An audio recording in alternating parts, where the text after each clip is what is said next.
What's up, Taiwan? I'm Liao with news from here in Taiwan and around the world. Taiwan's jobless rate reached its lowest point for the month of April in over 2 decades last month. Unemployment fell to 3.5% in April. That's a 0.06% drop from the month before and the lowest figure for April since 2000. 7,000 fewer people lost their jobs in April compared to March, while there were 12,000 newly employed people during the same period.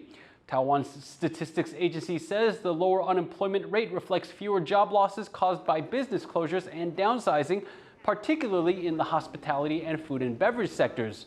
These have benefited from the easing of COVID-19 restrictions.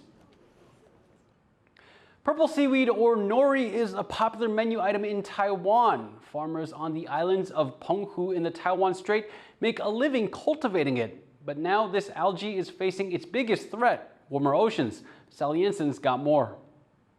It may not look particularly appetizing, but what these farmers on Taiwan's Penghu archipelago are harvesting is a popular item on menus across the country.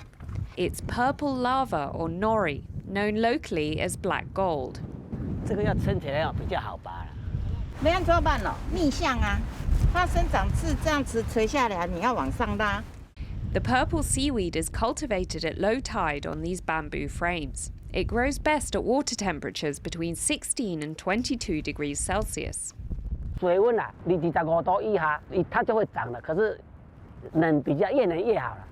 But ocean temperatures have shattered records recently, and the impact on these farmers' livelihoods has been severe. 这个温度有差，无像较早遐明冷啊，所以生产早起会使挽3、4遍，这阵挽到2遍左右就无多挽啦。对于你讲，迄年的天气会较冷。没有丰收，没有丰收。今年我们大概有1/3了，一点点而已啦。 The unprecedented marine heat has also brought about other problems, like pests. 冬天空空的网什么样，对不对？都是被象、疫苗吃光光的，都那么小来的，没办法去防这个东西的。 Seaweed is a vital part of marine ecosystems. It provides food and habitat for many sea species. But even slight temperature changes can disrupt this delicate balance. 温度一低的话，有些早食性的动物、鱼类，它会行动比较迟缓，或者会死亡，所以减少那个吃食紫菜那个幼苗的机会，相对它会长得比较好。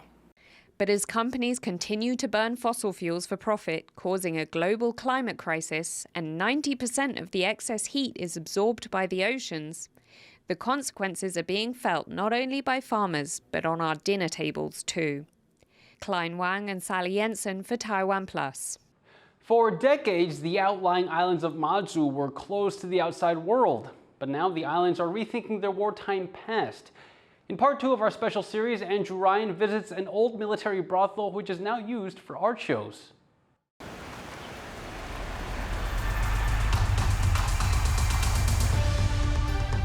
Everywhere you turn in Matsu, there are temples dedicated to Matsu, the goddess of the sea.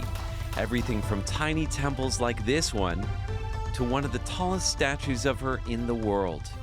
马祖以前最早很多人打鱼，马祖是我们海上的守护神，所以说当初国军迁徙到马祖时候，他一样喜欢马祖。 It's not hard to guess that the islands are named after the goddess, but there's an important distinction. The goddess is Matsu, using the character for mother. So why is the island chain called Matsu, using the character for horse? 马祖比较柔，那国军比较雄壮威武，把妈去掉你这边就变马祖。 But people here still revere the goddess, so much so that they set out to build the world's tallest statue of her. It took 10 years to complete and is made up of 365 granite stones, a symbol of blessings for each day of the year. They also found a clever way to incorporate Taiwan's annual Matsu pilgrimages, which attract millions of people, right into the design of the complex. During the Matsu procession, devotees will actually lie down in the middle of the road and allow the statue to pass over them as a blessing. Now here they've actually set up a palanquin and you can walk underneath it for good luck. Let's go.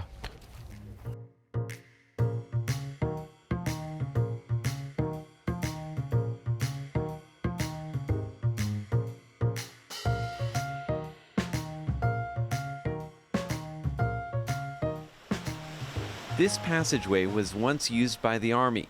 No surprise considering that Matsu has the highest density of military tunnels in the world. 40 years of military rule left a mark on these islands and a culture that runs as deep as religion.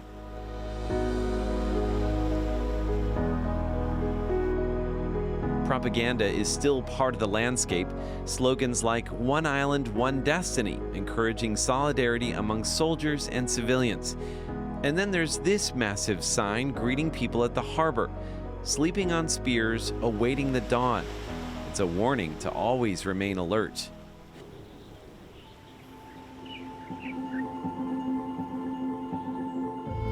These days, they use many of the old military buildings for art exhibits and other events. The county chief shows me one of the most surprising venues located in Meishi Village, a repurposed military brothel that's now used for an international art festival, the Matsu Biennial.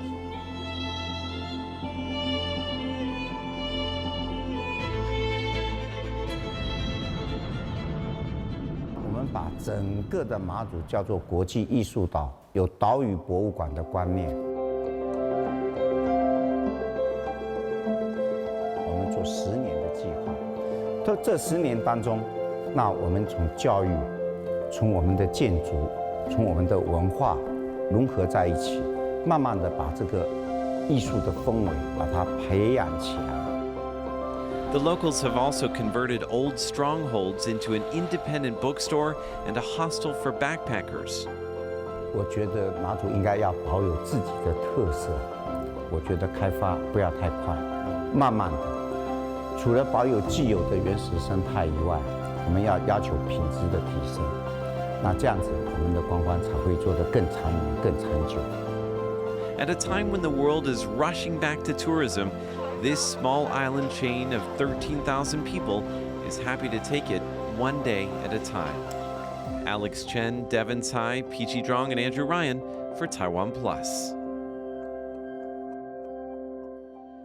So what does sustainable tourism look like in Matsu?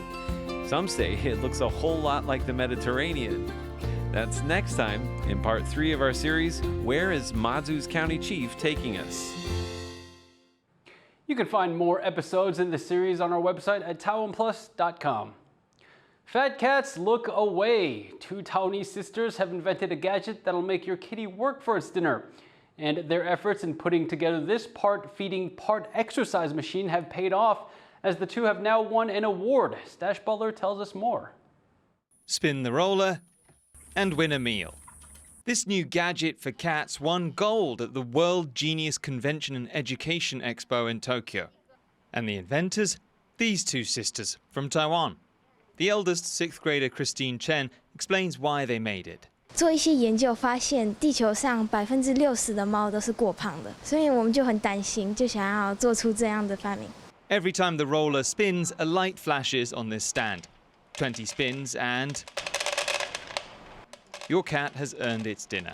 The girl's mother says the invention has been a long time in the making. 他们小时候就常常会想很多的创意，天马行空的，然后我都鼓励他们把它画下来，可以用自己一个小小的能力，怎么样去帮助大家这样。 The girls were the youngest gold winners at the expo last week, and given their age, they could be winning for many years to come. Eason Chen and Stash Butler for TaiwanPlus.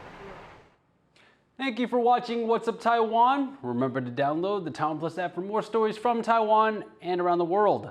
Finally today, we leave you with images from a downhill mountain bike race in Bolivia. It looks kind of dangerous. I'm Liao. Take care and see you next time.